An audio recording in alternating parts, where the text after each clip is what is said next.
سیرت سے کچھ باتیں آپ کے بیچ رکھ کے میں بات ختم کر لوں گا۔ میرے سرکار غوث پاک کی سیرت دیکھیے، آج اپنے حالات کا جائزہ لیں۔ 11ویں شریف کا لنگر ہوتا ہے، لڑ جاتے ہیں پلیٹوں کے چکر میں، میری تو نے پلیٹ ہی توڑ ڈالی۔ ہاں، بانٹنے والے کے کپڑے نوچ لیتے ہیں، ارے میں پکا 11ویں والا ہوں بھائی۔ یہ ہماری قوم کا مزاج ہے، حلوہ بنے تو سب سے آگے، زردہ بنے تو سب سے آگے۔ حلوے تو کھائے گا تو سیرت کون سیکھے گا، زردے تو کھائے گا تو سیرت کون سیکھے گا۔ میرے سرکار غوث پاک کا کردار دیکھو، اللہ اکبر۔ سرکار غوث پاک کے دور میں گویا تھا جس کی آواز بڑی اچھی تھی، اس کو گانا جواب دیا۔ وقت گزرتا گیا، لوگوں میں اس کی بڑی مقبولیت ہوئی، وہ پیسے کما کے لاتا تھا، گھر والے کھانا کھلا دیتے تھے، لاتا تھا۔ ہر چیز کی ایک عمر ہوتی ہے، اور صاحب کبھی یہ سوچ کے گناہ نہ کیا کرو کہ بڑھاپا آئے گا تو توبہ کر لیں گے، ابھی تو جوانی ہے، ابھی تو دیکھ عمر کی کسی بھی حصے میں موت آ سکتی ہے۔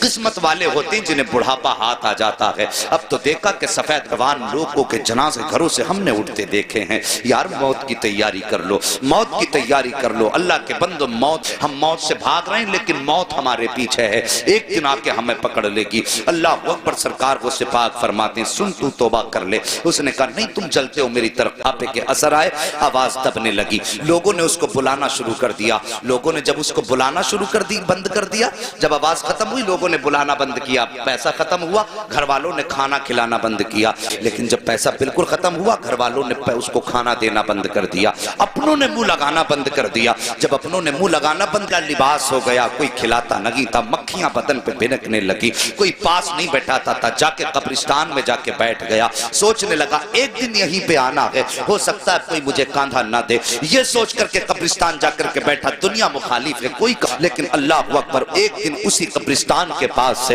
میرے سرکار غوث پاک کا گزر ہو جاتا ہے، اور وہ کریم ابن کریم جو ٹھہرے، وہ سخی ابن سخی جو ٹھہرے، اللہ اکبر، جیسی قبرستان کے پاس سے گزرے، وہی لباس اس کا پرانا۔ میرے غوث نے قدم روک دیے، غور سے دیکھا، دیکھنے کے بعد پہچان گئے، یار یہ تو وہی گویا ہے جو چوراہے پہ کھڑے ہو کر میری مخالفت کیا کرتا تھا، جو چوراہے۔ آپ گئے، اپنے شاگرد کو بلایا، بلانے کے بعد آپ نے کچھ پیسوں کی تھیلی دی اور اپنے شاگرد کے ہاتھ میں دے کر کے کہا جاؤ قبرستان چلے جاؤ، وہاں پر ایک غریب بیٹھا ہوا ہے، اس کو جا کر کے یہ پیسہ روپیہ جا کر کے دے دو۔ اللہ اکبر، جیسی وہ لے کر کے دیا ہے، ورنہ وہ شرمندہ ہو جائے گا۔ آج اپنی زندگی کا آپ جائزہ لیجئے، اگر زکوٰۃ بانٹتے ہیں تو کیمرے لگا کے بانٹا کرتے ہیں، خیرات تقسیم کرتے، کوئی نیکی کی تو اللہ کو دکھانے کے لیے کی یا بندوں کو دکھانے کے لیے کی ہے؟ اگر دنیا کو دکھانے کے لیے کرتے ہو تو یہ نیکی تمہارے منہ پہ مار دی جائے گی، اگر اللہ کو دکھانے کے لیے کر رہے ہو تو پھر کسی بس یہ سوچا کرو کہ یا تو خدا دیکھے یا مدینے والا مصطفیٰ دیکھ لے۔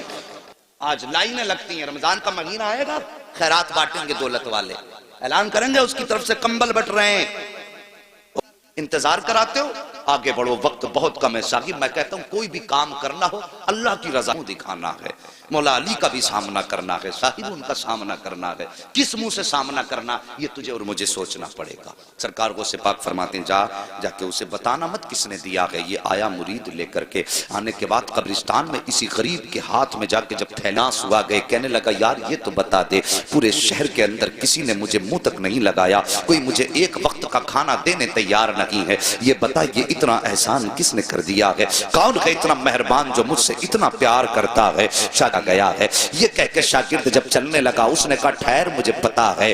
اللہ اکبر، جیسی وہ واپس آیا ہے، وہ مرید شاگرد آ گیا، سرکار غوث پاک پڑھانے میں مصروف ہیں، ہو گیا۔ میرے غوث اپنی جگہ سے اٹھ کے کھڑے ہو گئے، ہاں یہ آئینہ ہے آج کے پیروں کے لیے جن کے پاس غریبوں سے ملنے کا ٹائم نہیں ہوتا ہے، ان پیروں کے لیے جو امیروں کے یہاں پہ صبح و شام گزارا کرتے ہیں، غریب دروازے پہ آئے تو تم کتنے بھی بڑے پیر ہو جاؤ، غوث پاک سے بڑے پیر نہیں ہو سکتے ہو۔ اخلاق دیکھو میرے غوث پاک کا، جیسے یہ غریب دروازے پر آیا ہے، آ کر کے میرے غوث نے دیکھا کھڑا ہے، اٹھ کے اپنی جگہ سے کھڑے ہو گئے اور فرماتے ہیں بتا اب بھی کچھ کمی رہ گئی ہے؟ اتنا سندا تھا، آنکھوں میں آنسو آئے، ہچکی بھر کے رونا شروع کر دیتا ہے۔ میرے غوث اپنی جگہ سے چلے ہیں، چلنے کے بعد اس کے پاس جا کے تو یہ سوچ رہا تھا ساری زندگی میں نے آپ کی مخالفت چوراہوں پر کی ہے، ساری زندگی میں نے اگر یہاں پہ کوئی سب سے بڑا ہے تو وہ آپ ہیں، لیکن میں سمجھ نہیں پایا تھا آپ اتنے بڑے سخی ہو، اتنے بڑے کریم ہو کہ میں یہ سمجھ نہیں پا رہا ہوں کہ آپ نے میری اتنی بڑی بڑی خطائیں معاف کر دی ہیں،